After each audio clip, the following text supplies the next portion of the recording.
আব্দুল কাদের জিলানী বলে কিরমা বুঝতে পারলাম না ঘটনা কি। তোমার মায়ের মুখে শুনলাম তুমি নাকি জাহান্নামী, আর আজকে আমি দেখতেছি তুমি জান্নাতি। কারণটা কি? মেয়েটা বলে আব্দুল কাদের জিলানী কুতুবি রব্বানি, আপনি যে আমার মায়ের কাছে শুনছেন আমি জাহান্নামী সেটাও ঠিক, এখন দেখতেছেন আমি জান্নাতি এটাও সত্য। বলেন সুবহানাল্লাহ।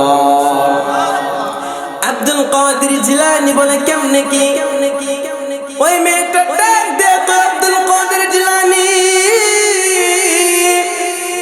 এই গুরুস্থানের ভিতরে হাজারো হাজারো মুর্দাগণ শুয়ে আছে, আমি একজন মৃত ব্যক্তি ছিলাম, আমি বড় গুনাহগার ছিলাম।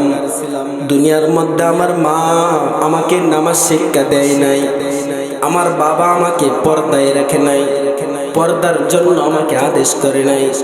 এই জন্য আমাকে বেপর্দা ভাবে চলাফেরা করার কারণে, কোরআন শিক্ষা না দেওয়ার কারণে আমাকে আজকে জাহান্নামের আগুনের ভিতরে নিক্ষিপ্ত হতে হয়েছে। বলেন নাউজুবিল্লাহ। এই ঘটনার দ্বারা 100% পরীক্ষিত যে মেয়ে পর্দায় না থাকে, যে মা পর্দায় না থাকে, উলঙ্গপনা বেহায়াপনা অবস্থায় রাস্তা দিয়ে চলাফেরা করে, ওই মা ওই মেয়ে কোনোদিন জান্নাতে যেতে পারে না।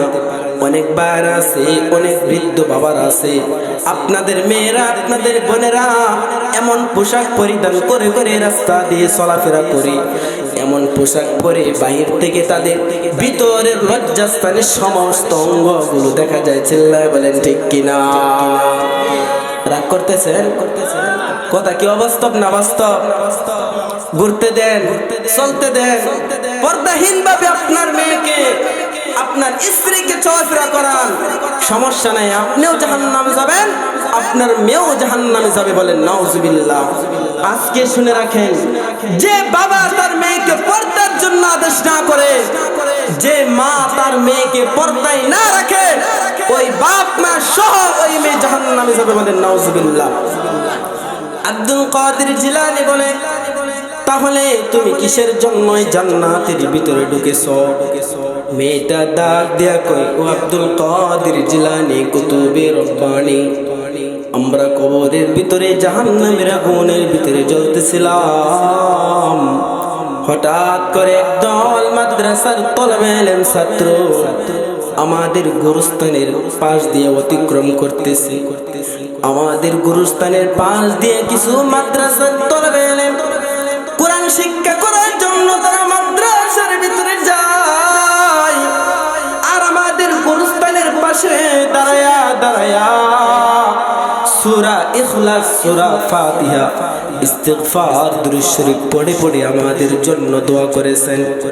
এই মাদ্রাসার তালেবে ইলম ছাত্রের পায়ের ধুলির কারণে, তাদের কোরআন তেলাওয়াতের কারণে আল্লাহ তাআলা আমাদের শুধু আমাকে জাহান্নামের আগুন থেকে মুক্তি দিয়েছে তা নয়, এই যে গুরুস্থানের ভিতরে হাজার হাজার মুর্দা আছে, সকলকে আল্লাহ তাআলা জাহান্নাম থেকে মুক্তি দিয়ে জান্নাতবাসী করে দিয়েছে।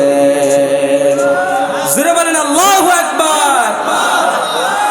এই যে আমরা খাই, সুদখোর খাই, ঘুষখোর খাই, বদমাশ খাই, চোর খাই, বাটপার খাই, দুনিয়ার মধ্যে মহান মালিকের নিয়ামতগুলা তারা ভোগ করতেছে, এটা আমার জন্য আপনার জন্য না। না, কিছু কিছু মাদ্রাসার ছাত্র আছে, রাত্রি বেলা যখন মানুষ ঘুমায় যায়, শেষ রাত্রি বেলা উঠে উঠে মাওলা পাকের কোরআনুল কারীমের তেলাওয়াত করে, আল্লাহ পাক রব্বুল আলামিনের কাছে দোয়া করে, ও মালিক, ওরা সুদ খায় বুঝে না, নামাজ পড়ে না তারা বুঝে না, তোমার নাফরমানি করে তারা বুঝে না, আমি তো একজন কোরআন পড়নেওয়ালা, আমি তালেবে ইলম, তুমি আমাকে মাদ্রাসার ভিতরে এনেছো, ও মালিক আমি তোমার কাছে ফরিয়াদ জানাই, এদের গুনাহের কারণে তুমি সুদখোর ঘুষখোরকে ধ্বংস করে দিও না। বলেন সুবহানাল্লাহ। অন্যথায় কোন দিন পৃথিবীর ভিতরে যে জুলুম নির্যাতন হয়, কোন দিন আপনাকে আমাকে আল্লাহ তাআলা গজব দিয়ে ধ্বংস করে দিতে। বলেন নাউজুবিল্লাহ।